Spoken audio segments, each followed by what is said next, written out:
Well, welcome again to another podcast, Down to Earth, but Heavenly Minded. I'm your host, Irv Risch, and today we're going to continue on looking through some of the articles by Franklin Ferguson. And this article is entitled, Seeing the King. So, with that said, let us start our podcast.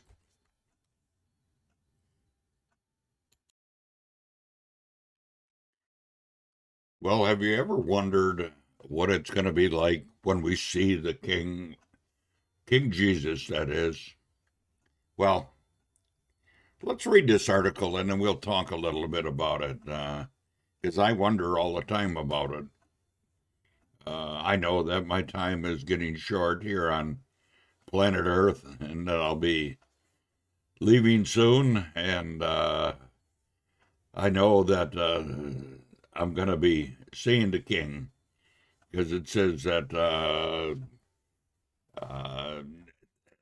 Paul wrote, and he says, I tell you a mystery, and that mystery is that we're going to be called someday. Things are going to change in the twinkle of an eye, and we're going to meet the King in heaven. And then we're going to go to glory with him and going to return with him. And we're going to be doing it in our new spiritual bodies. And I wonder sometimes how this is going to be. Well, let's just take and read all these wonderful words. That soul-thrilling promise of Isaiah 33:17, thy eyes shall see the King in his beauty. That's a promise. It's nearing its fulfillment. The deepest longing of the ransomed ones will be fully met when at last their eyes see the King. We have waited long for that day, and often the heart cry has been, make haste, my beloved. Blessed moment when we shall rise to meet him in the air, and in the twinkling of an eye changed, that wonderful scripture fulfilled.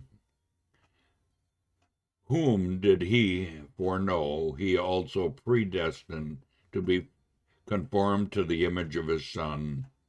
Romans 8:29. Then shall be seen myriads of ransomed ones, all bearing the very image of Christ.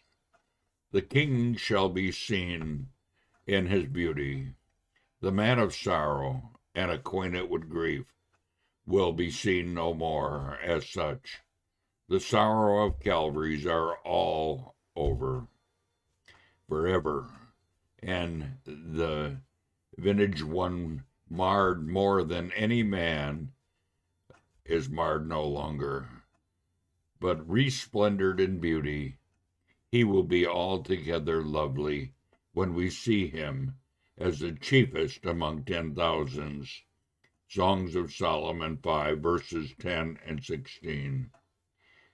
And what a thought that this glorious being should have experienced the terror of Jehovah on the cross, forsaken of God and despised and rejected of men. Surely we shall worship and adore him when in brightest glory we behold him.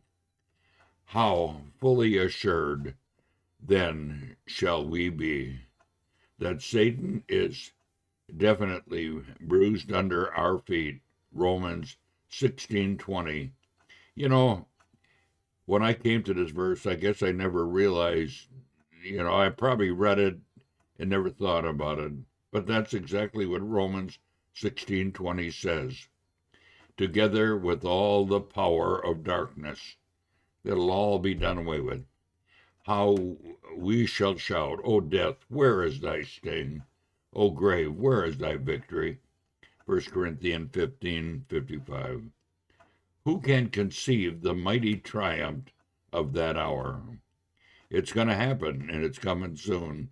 When we see him in his beauty, we shall be forever with him. 1 Thessalonians 4:17. 10,000 years in his blessed presence will not bring us any nearer to the end. The death will have been abolished, and that wonderful viets of ages after ages in endless succession will meet our enraptured eyes. What a beautiful, beautiful article. And the wording is so nice. And it really makes you think about how it will be. And then this last paragraph here made me think of Amazing Grace. When we've been there 10,000 years, bright shining as the sun, we've no less days to sing God's praise than when we first begun. And I guess that's really a great way to end our podcast. Till next time, Lord bless, and see you later. Bye-bye.